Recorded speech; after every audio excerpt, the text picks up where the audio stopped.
Hey, Dr. Carl Rodriguez, just calling in for my Benny, and to say right after you answer my question, you start talking about Shield Wall, and then you sing a song. It's by Death Clock. Although it sounds a lot like Raise the Shield Wall by Among Among.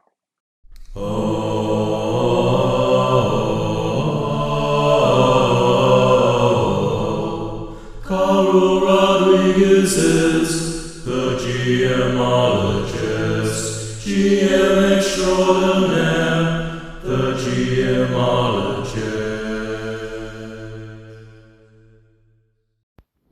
Man, I don't know. This road thing is crimping my podcasting style. Well, Jason has a couple other things to guess about, or snippet about, or give snippets of. One song and a reference, which is kind of cool. I guess he gets like three bennies. Yeah, three bennies for the week. I guess he might have missed out on using a benny in a couple games because they didn't make or he was unable to attend. But, that happens. It seems like it happens more and more towards the holidays. I wish the holidays were about gaming more, but with all the stuff that goes on with everyone, it probably ends up being gaming less. So anyway, so I've been gone. Well, I had another trip that's like 3 trips in 3 weeks. This one was just a jaunt to Houston, but I drove up one day, had my event, met a client, stayed overnight, went to a couple breweries, which is kind of cool. Maybe I should talk about my brewery tours as well. I did promise that. I think I might. So, so I'll talk about that here maybe. And then I met another client that morning, the next morning, and then I drove back. And the good thing is I was able to still run my live Warhammer Fantasy 4th edition game. We're continuing with the Enemy Within campaign, and we're on Death on the Reich. So it was pretty eventful and pretty fun. And I'll also talk about our Twilight 2000 game. My wife has been asking me, have you done a recap yet? Have you published a recap yet? So I guess I will be doing that. All right, well, Jason has a couple other references and guesses for Benny's that I guess he can apply to tomorrow's DCC game, which would be kind of cool. Anyway, let's go on with the show.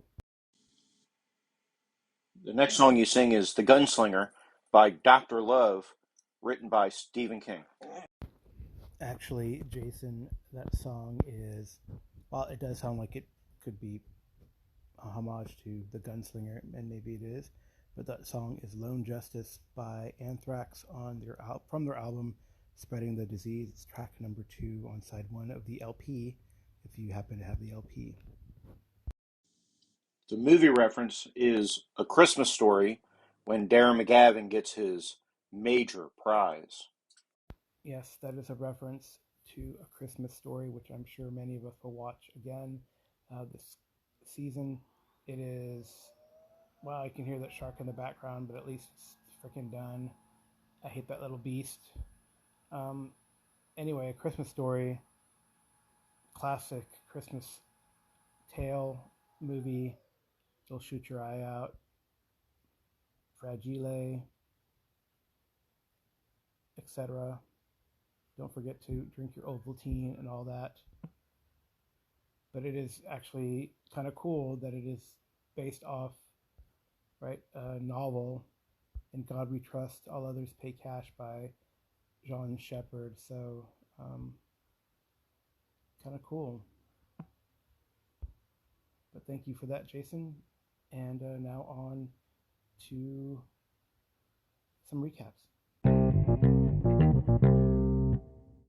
So the first game I ran this week was our ongoing Twilight 2000 campaign.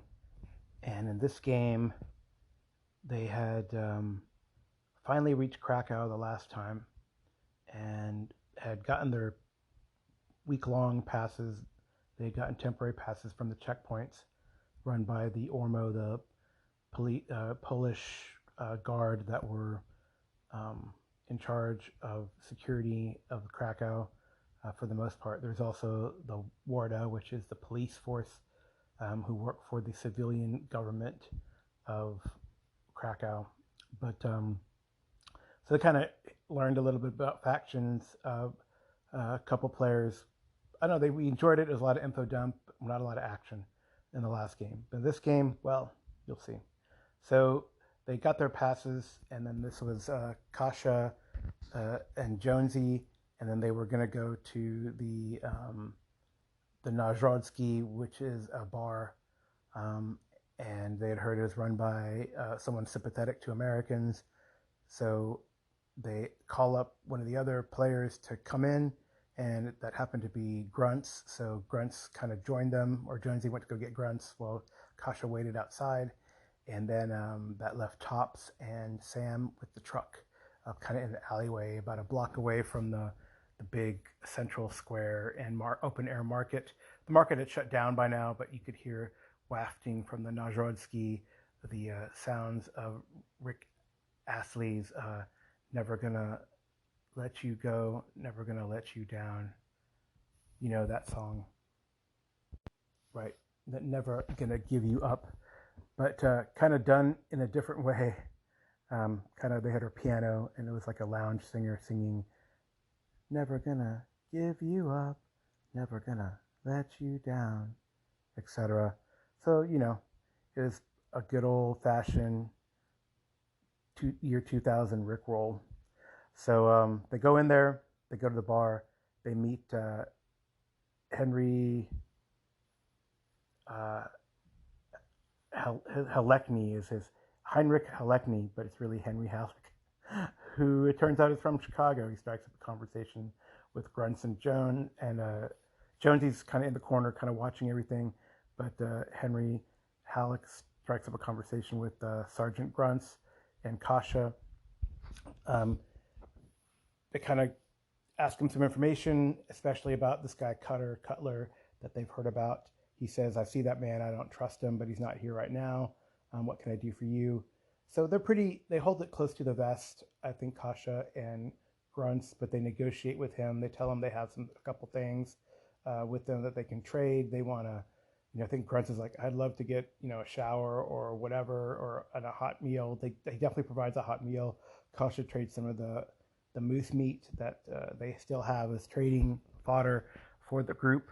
And he's very appreciative because, the meat is hard to come by. So Henry's sympathetic to them, so he lets them kind of clean up. So one by one, Kasha, Grunts, and Jonesy go to the back, get some hot water. They don't take a full shower, but they're able to clean up. And he promised. And then there's a negotiation. And actually, this was kind of fun too. Grunts had found a trombone, and it was in good working order. He talks about it, and they talk about the microwave. So Jonesy goes back to the truck to get the trombone. He says that he's actually followed when he comes back. And then they negotiate the trombone. They strike up a few notes on it. Both Grunts and Kasha play it pretty well. So Heinrich is impressed, and that's when he lets him go to the back to do like a sponge bath or something like that with hot water, which clean off the grime. It's kind of nice for them to do that. Feeling refreshed, they come back out, and Henry says, look, bring me that microwave. We'll see what we can do, and maybe we can, have rooms above this, my bar, and it'd be great to hang out, catch up, talk about things American, I guess. They do notice that they're being watched. They're being watched by 3 groups at least. A group of Ormo, a policeman sitting with a bunch of merchants, and this man sitting in the corner who he has that kind of look, sort of predatory. I don't know, I would say military bearing, but not dressed as a military person. So Jonesy and Kasha suspect he's probably spy for one of the agencies, probably KGB, because of his hard jaw and close cropped hair. Eventually, though, they do see that Cutler shows up, and Kasha goes to talk to him, and I don't know. I let it role play. I didn't want to just use dice to dictate it. Um, so Amy's character strikes up a conversation with him, but she mentions like, "I found this guy of yours. He gave us your name. His name's Kajek, and I had to fix his jaw because it got broken." So that to me and Cutler being, his personality being paranoid, he's like, "What are you talking about? I don't know who this Cutler is." And Jonesy sees him like pull a gun under the table. But Kasha kind of, in a way, she's taunting him, saying, "Well, Mr. Not Cutler, if you want to know about this guy or talk about him, I can take you to him. He's in a camp outside at a farm," which in a way kind of sparks Cutler's interest. He's a bad dude, so he's thinking about nefarious plans. He decides not to shoot Kasha down here, and she kind of moves away from him and goes back to the bar, but doesn't sit with Jonesy and grunts. Again, people are noticing this or taking notice. Potentially Cutler is well known in this bar. Henry kind of says to be careful or whatever. They kind of talk it over amongst themselves that, if Cutler leaves, we're going to follow him or confront him again and see how this goes. So Cutler definitely seems like he's calculating in his head what to do. Eventually, he finishes his drink and he leaves. Again, Kasha confronts him at sort of the gun check area while he retrieves his AKM carbine. That's something I did have at the Najrodsky, is that you can carry in small arms. It's okay. They prefer you don't shoot people in the bar. There's a lot of police and Polish Ormo in the place, so it's probably a bad idea. Everyone probably has like a pistol of some sort. But they do ask you to check in your big guns. So Jonesy checked in his AK-74, and presumably that's what Cutler did, and checked in his AKM. So anyway, Kasha confronts Cutler again there. He's like, "Okay, well, take me to this guy, let's go this way. We'll talk some more." So they kind of walk out of the square, and Cutler kind of walks a little behind her with this gun, this AKM, but not in a threatening gesture yet, until they turn the corner and gets, "Okay, hurry up and go." And Kasha kind of keeps talking, kind of knowing, hopefully knowing that her friends might be backing her up, and that's what Jonesy and Grunts do. They do kind of follow at a distance. Jonesy kind of blends into the shadows. Grunts follows far enough away that he's not noticed. There's still people walking around the street and all that kind of stuff, but they're not paying attention to what Cutler is doing and kind of threatening Kasha as he makes her go forward around the streets in the downtown area of Krakow. Jonesy and Grunts also notice that the big man in the corner kind of follows them as well. But they lose track of him as they turn the corner and kind of try to keep tabs on where Cutler is taking Kasha. So eventually they get to like an alley or near an alley, and Cutler says, "Okay, go down that alley and you tell me everything you know. I know you're full of crap, and tell me where this Kajek is and what's your angle, who you work for, all that kind of stuff." Right? Because he probably thinks that she's a spy of some sort and is on to Cutler. Because, the characters know that Cutler is part of this Raiders of Warsaw, really bad news marauder group. But no one else seemed to know about that. So that was maybe some new information that they might have passed on to Henry Halleck, which is interesting. So anyway, so Kasha says, "I don't think so." So then Cutler, he doesn't shoot her, but he sighs and he smacks at her with his AKM and gets it. I rolled really well for him, and he kind of cracked her hip. So Kasha goes down, cussing at him, but she took 4 hits and was incapacitated. So we actually had to look at the incapacitation rules and how these kind of work. I don't really care necessarily for most NPCs because, you shoot them and they're incapacitated and they're dead, and you follow up and you kill them or something like that. So anyway, so Jonesy comes running out of the shadows though and tries to smack Cutler on the head. Instead hits his shoulder, and and he's like, what the hell's going on? But then Grunt shoots him in the back of the leg, and the player rolled pretty well and shot him in the back of the leg. So and it reminded me about combat under fire. So even though he didn't take him out, did a critical wound to his leg, um, and he's like bleeding and stuff from the back of the leg. Cutler goes down because he fails his coolness under fire, so he's down prone. Um, Tasha is incapacitated and like, my hip. Um, and then, so Grunts runs over to where Cutler is and just like stomps on the back of his leg, knocking Cutler unconscious from the pain and trauma. Meanwhile, that other guy who's following them is like, holy crap, these guys must be more competent than I thought. So I'm going to try to run away. Jonesy spies him running away and chases after him. So meanwhile, they call for backup. They call Tops and Sam because they all have radios, which is a good thing. And they call for them to come and pick them up.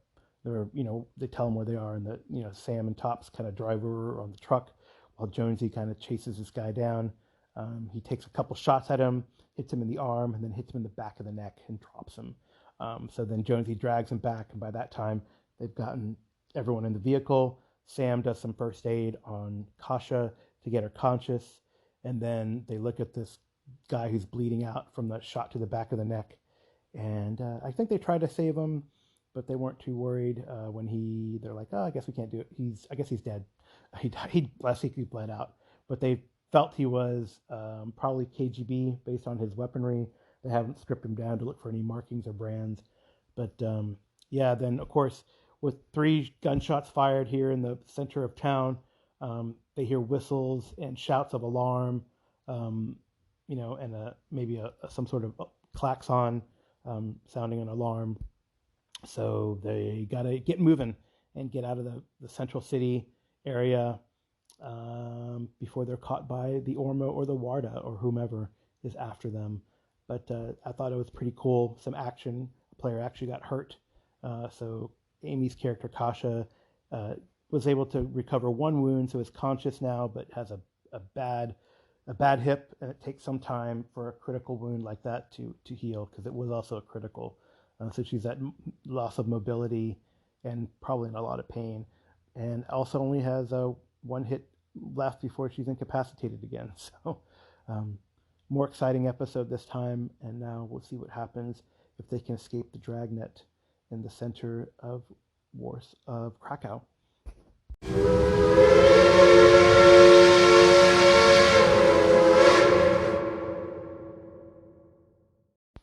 The other game I ran this week was our continuing campaign of Warhammer Fantasy 4th Edition, and we're on Death on the Reich, which is part 2 of the Enemy Within campaign.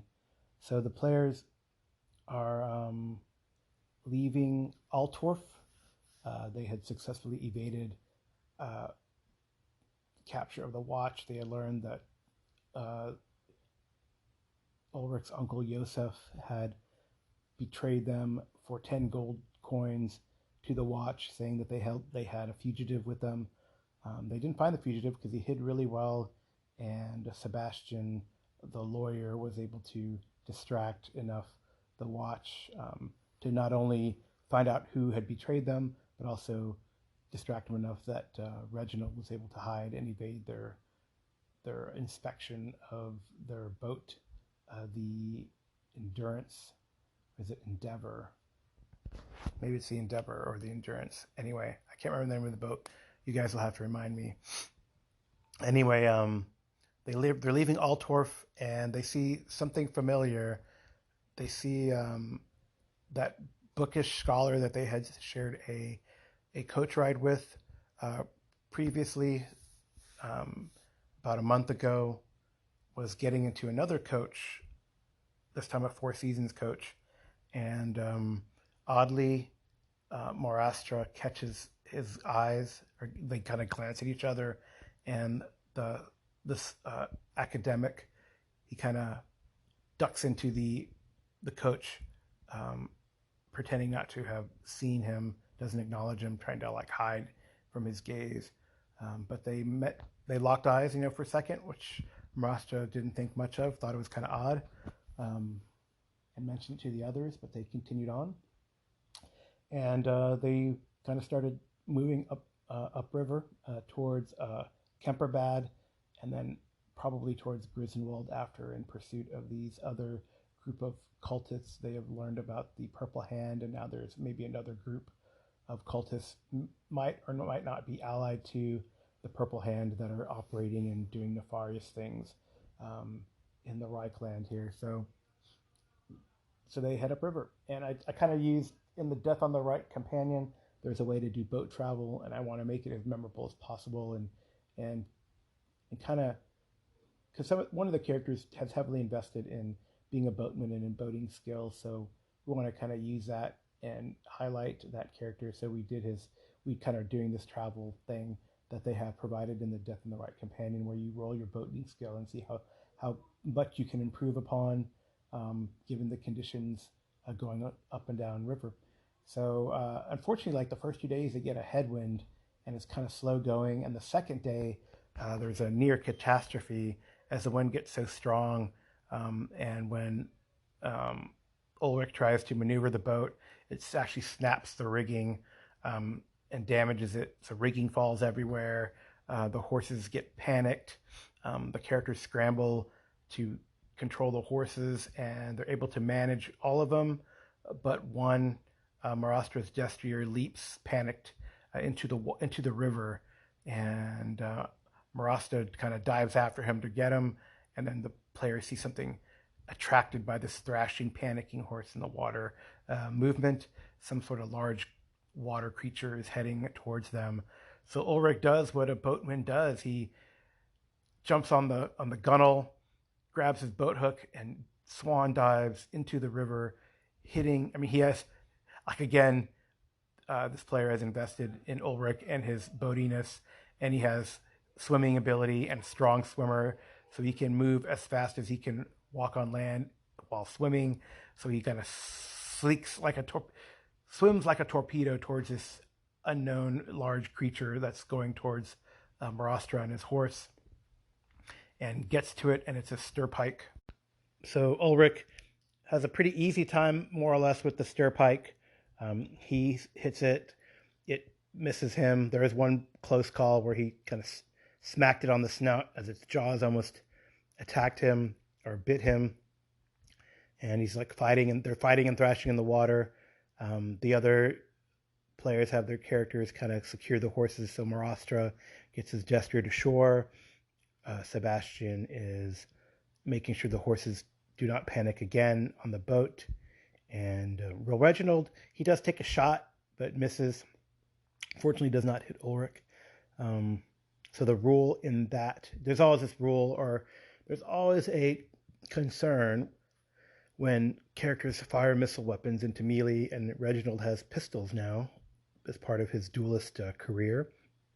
So he got these trappings in service to Duke Leopold's son, Primus. They did him a great service by pretending or making him look like the hero of the Schaffenfest joust, right? So that man owes them a bunch.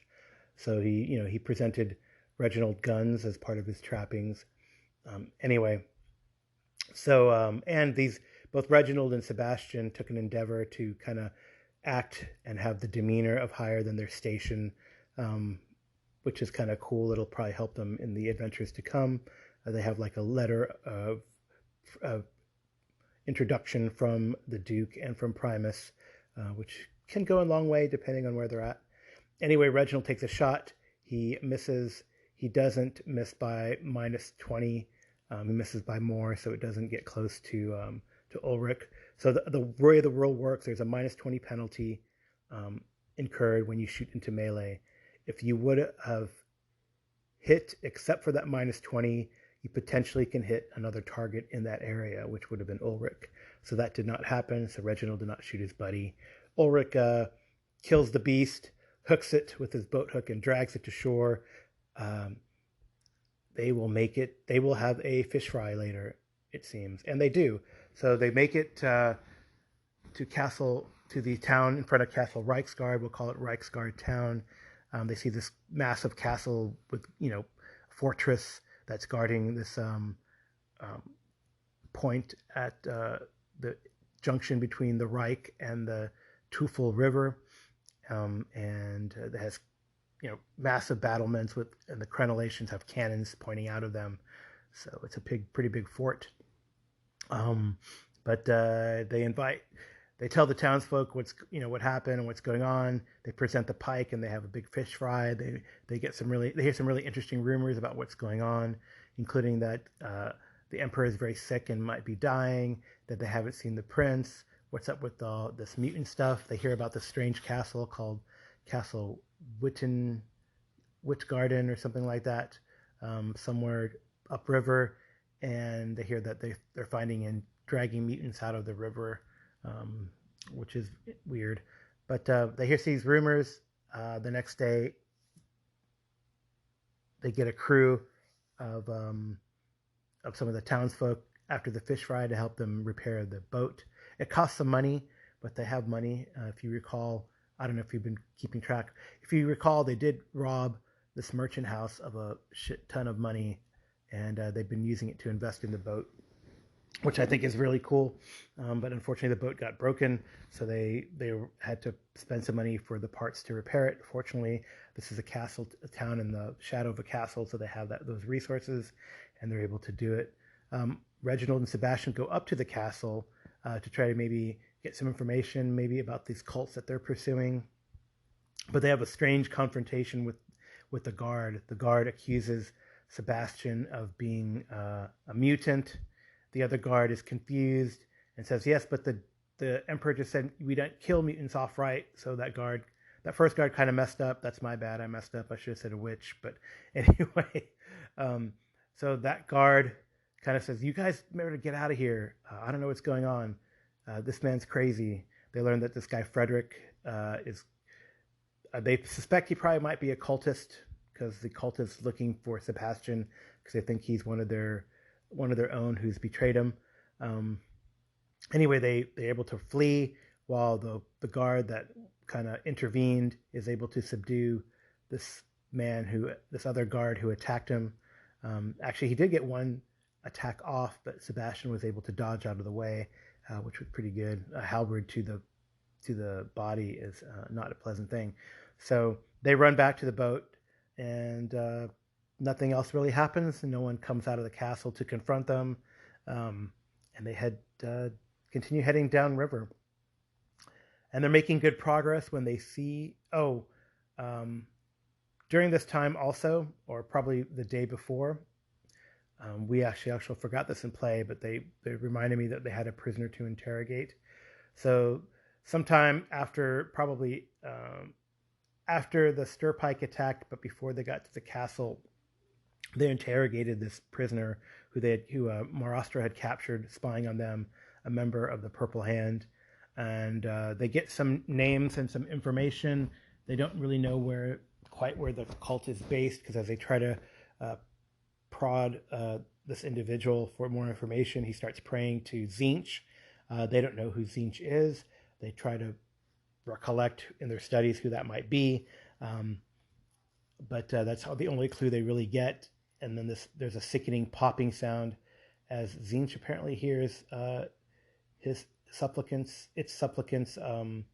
pleas, and a pink horror kind of tears out of the void through this Purple Hand cultist to confront the players. And so there's an interesting mechanic. I'm not sure if I'm cool with it, but it is there. So you do have to roll a fear check when you see things of demonic origin. And Marastra has no problem. He's an elf. Elves are broken like in every other game. No, I'm just kidding. He has better skills, plus he's also a knight, so they get toughness. They get all the good. They get advances in all the good stuff like toughness and willpower and weapon skill. So he kind of shrugs off the horror of seeing this pink horror appear. And a pink horror is like this bulbous, multi-tentacled, multi-armed, laughing, giggling servitor demon of Zinch. So Reginald and Sebastian do fail their fear check, but you can use a resolve, much like you use fate and fortune. There's a resolve and resilience, and you can spend these points like fortune is temporary fate, and I think resilience is temporary resolve, or the other way around, to mitigate a condition and fear is a condition, right? So they're able to mitigate their fear spending this meta currency to stay in the fight. If not, they would have had to roll to advance, or they could have fled if they had failed again, right? So meanwhile, Ulrich, and it's probably a good thing because Ulrich has been accumulating corruption. So it's a good thing he does not see or hear of the conflict going on while he's driving the boat. So this is like in the hold of the boat, right, that they're doing this.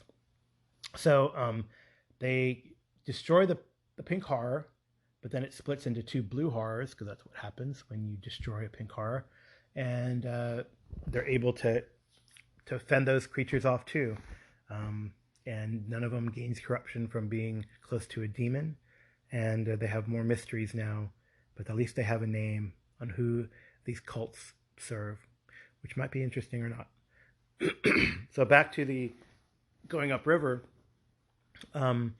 they pass by this signal tower. There's a series of signal towers that the Emperor has commissioned to be created for between Altorf and Nuln, just in case there is an incursion from the Grey Peaks to the south of Greenskins or whatever.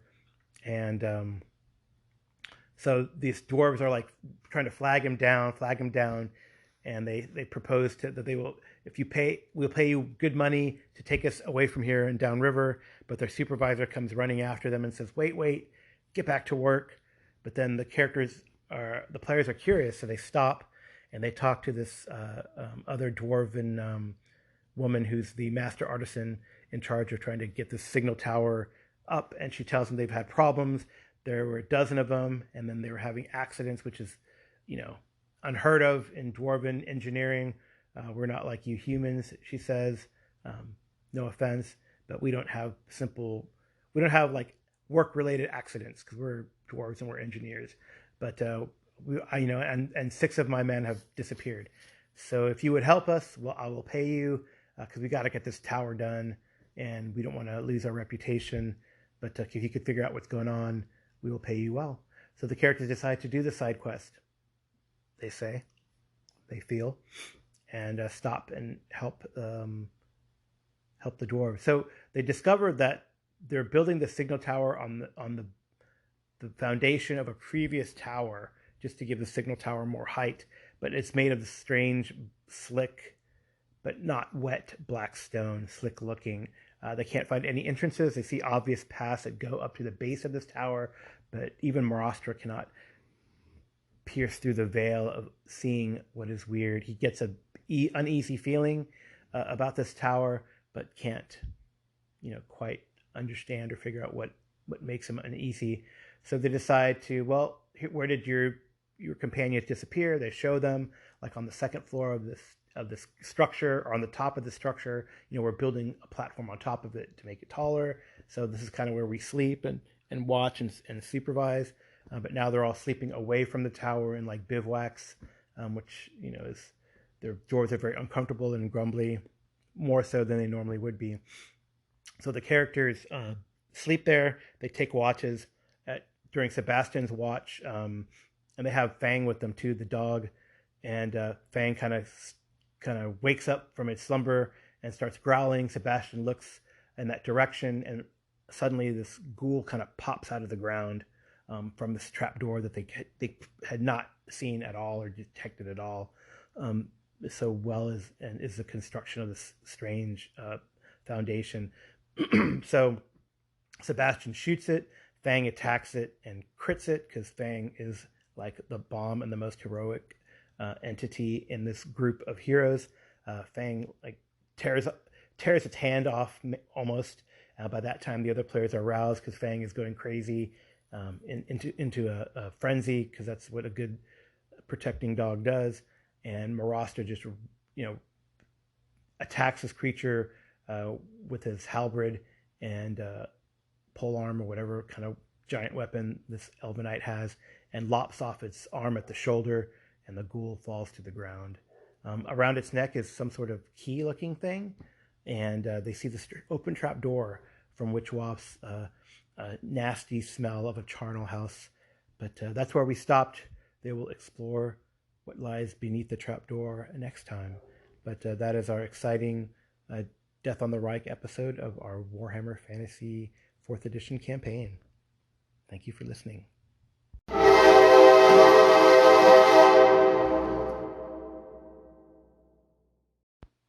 If you're not interested in my mini brew tour on my trip to Houston, you can skip the rest. And I just make this like the little mini outro. So thank you for listening up to this point if you have. And I hope you enjoyed the recaps of our Twilight 2000 and Warhammer Fantasy role-playing game, the 4th edition, that I did this week. So I'm playing in a game tonight, Andy Goodman's Pulp Cthulhu Twin-Headed Serpent ongoing campaign. And tomorrow I am running our really cool GCC fantasy game inspired by the Echoes of Fomalhaut products by the D20 First Hungarian group.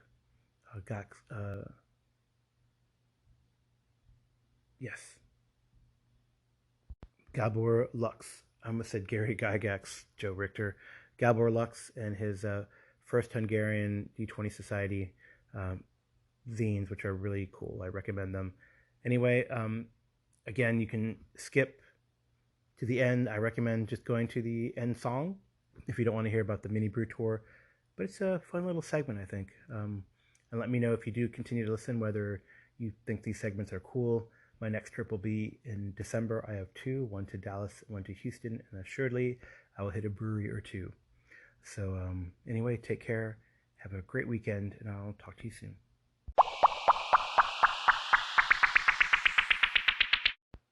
All right, so I actually visited 3 breweries while I was in Houston. The first brewery I visited was St. Arnold's. And I liked that vibe. I was supposed to meet a client there, but we kind of miscommunicated, and they had to end up having to do some family stuff. But after my show, I met one client at the medical center there in Houston, and then I drove towards this, I guess they call Houston City Center. Downtown they call it City Center in Houston. So I drove to St. Arnold. I've never been there. I've had much of St. Arnold's beer. They classically have Pumpkinator every year, and they have a really probably one of the best IPAs that I like, a crushable IPA, which is called Art Car IPA. I recommend it if you can get St. Arnold. So I had 3 beers that I had not had before. I had their H-Town Pills, and then I had their Double Down Double IPA, and I had their barley wine, which is called Old Fashioned. I did have a meal there. I had their Emoji Fire Chicken. It's called something like that. It's like a hot chicken sandwich, which was really good. It's hot chicken with blue cheese and all that. And I kind of paired that with the Old Fashioned, which might have not been the best pairing. I probably should have ordered something lighter, not as hoppy and boozy to go with it. I probably could have ordered another H-Town Pills, which I really liked. I love a good Pilsner, like that sort of hoppy light beer as opposed to a hop heavy forward beer like an IPA. So that was St. Arnold. And then, since I was there for a while, my hotel was sort of the northwest part of Houston, I went to this place called New Magnolia Brewery, which is pretty new. And there I had their Kolsch beer, which was really nice. I wanted something light, and I liked it. They were about to close, so I just got their Kolsch, and then I got a 4-pack of their Enenio Pills. Again, I like Pilsners, and I love the cover. It showed like a pixelated Clint Eastwood on the cover. Maybe I shared it on the Discord, I'm not sure, that picture. But I had it later at the Hotel di Anino, and it's pretty good. It definitely tasted like a Pilsner that you would get maybe like a Peroni or some other Italian type adjunct Pilsner. So yeah, that was New Magnolia Brewing. And then I drove like a block and a half away, which was kind of cool, to Eureka Heights, which I've had a lot of their beer again previously, but I'd never been to the brewery. So it was cool. I got them. What did I get there? Oh yeah, before I forget, I did get the Weiss Kolsch at New Magnolia Brewing. See, the cool thing is I'm on this app called Untapped. I don't know if any of you guys are on it. If you're on it, hit me up. And I keep track of the beers I drink. You can rate them. You can tag your buddies that you're, so I usually tag Amy so she knows where I am and I'm out and about, just in case I get lost. I tag some of my other friends on Untapped, and then you can toast your buddies when they check in beers or wherever they check in beers. And for me, the little mini game competition is that you get badges. So I go to these breweries. There's a badge called the At the Source badge, which I think is we feel, at least in my little Untapped group and community of beer drinkers here in San Antonio, that is the pinnacle of all badges, because it shows that you went to the brewery at the source, right? So, and you can get up to 100 on that badge level, which means you've been to 500 different breweries, which I think is kind of cool. I think I'm only on 56 or 57, so I'm not quite there yet. Anyway, so Eureka Heights, I had a couple beers there as well. No surprise, I had a Pilsner. I had their Wow Factor Pilsner, which I've had before, so I enjoyed that. And then I had one of their offerings. I like also fest beers, Marzen's Oktoberfest, and I had their Von, what's it called? It's called their Von Wolfhausen fest beer, Marzen, which they still had. So yeah, that was pretty good. And then I bought a 4-pack, and I had to get the 4-pack because it said the name of the beer was It's a Trappist, and it had like Star Wars looking writing, so I had to get that one. I haven't tried that one yet, but yeah, that should be pretty good beer. It's a Belgian pale ale, so should be good, should be fun. Looking forward to that. Anyway, they were doing trivia there at Eureka Heights, and maybe I should have done the trivia, but because like the first question I heard when I was like halfway in. The first question I heard when I came in there was, "Who's a friend of Echidnu in an epic tale?" And I'm like, "What?" So the answers were like Gilgamesh, Ada Lovelace, things that I totally knew. Oh, there's a question about the WNBA, some sports stuff. The science question was Ada Lovelace, like who was the first mathematician in the early 19th century who did blah blah blah blah, and I was like, oh, that's Ada Lovelace. So anyway, the questions were pretty easy, and I probably could have cleaned out because everyone was look kind of like blanked, and like I think I might have said. I went up to the bar and I said, the answer is right. And he goes, yeah, I played D&D when I was a kid. And I was like, oh yeah, that's how I know the answer to the Gilgamesh one. Because the deities and demigods had all that stuff in it, which was kind of funny. And that I remember looking through all those gods in the Sumerian part. I was like, oh, I wonder what this is all about. So then you track down the tale of Gilgamesh, right? So, which is kind of funny. So anyway, yeah, that was my mini beer tour in Houston. So if you like this, let me know, and I will, when I go out of town again, which will probably be in December, I can recap that.